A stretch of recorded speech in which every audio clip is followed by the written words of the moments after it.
It's good to see it sort of emerge out of that kind of atmosphere.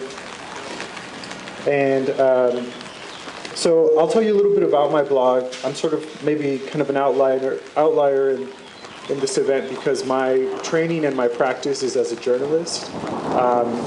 So I moved here to Mexico City from Los Angeles in November 2007. And previously I'd been a reporter in Los Angeles. I'm Mexican American. My parents are from Tijuana, Mexico. And so it's always been, the process of living here has been an interesting kind of dialogue with people about where I lie in terms of nationality and language and culture and also histories. So that also, of course, informs my work. So let me go to the main page real quick.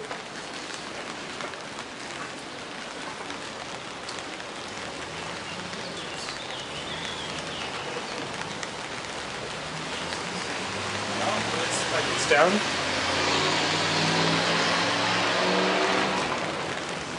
Okay. All right. Well, so a little bit about what I do. As you'll see on the blog, if you get a chance to look at it at any other point, I focus primarily on culture, on what I call like urban subcultures, what here in Mexico they call tribus urbanas, tribes.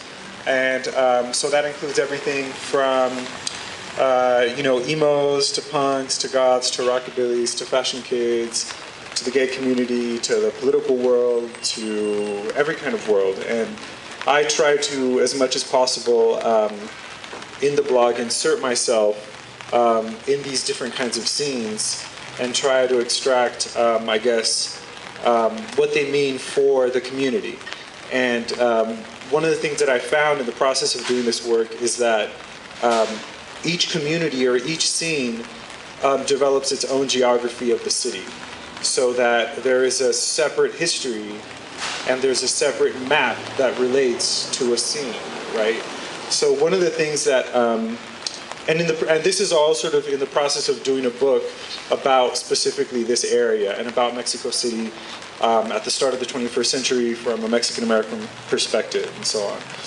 But the blog has sort of worked to map that process and map my own travels around the DF. And looking at all, of course, from the perspective of, a pocho, a gringo, mexicano, whatever you want, from the north of the border. So it's been pretty nuts, and it's been very enriching, and learning and figuring out where all these communities lie and how they interact with one another. Often they clash, often there's fissure, often there's tension, often there's competition over social space, over cultural space, over historical space. And that's also sort of some things that interest me.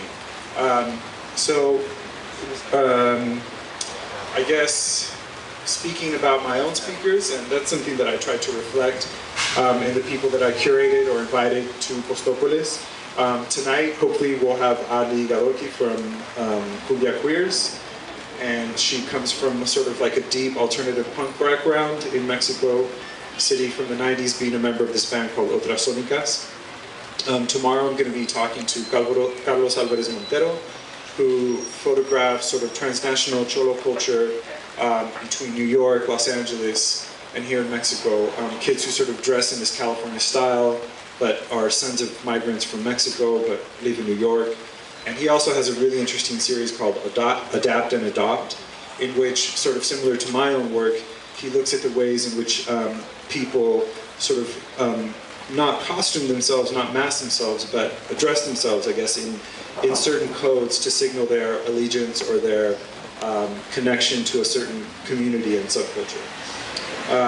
The following day, I'm speaking to a special speaker from the Comisión de Derechos Humanos del DF, and we'll be talking about looking at the urbanism of the city and looking at the cultural map of the city from the perspective of human rights, which is actually a fairly new sort of like concept and window to look at DF here, because there are many issues that are still sort of unresolved about access to healthcare, access to water, access to education, just non-discrimination, right? And so we'll be talking specifically about the Muse Divine case, I hope, and also about the emo riots of 2008, in which there were violent confrontations between emos and punks and rockabillys and skinheads and so on, which is also something that I write about and have written about on the blog.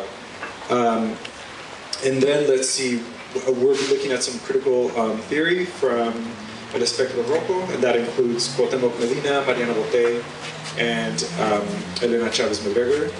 And we'll be talking about the way that we'll be talking about the way the country's narco war and the necropolitics are emerging in contemporary art. And then on Saturday, we'll have Gabriela Jauregui, who's a really interesting and dynamic bilingual, binational poet and writer as well. So thank you so much. I'm looking forward to the conversation. I'm looking forward to engaging with everyone and learning as much as possible. Thank you.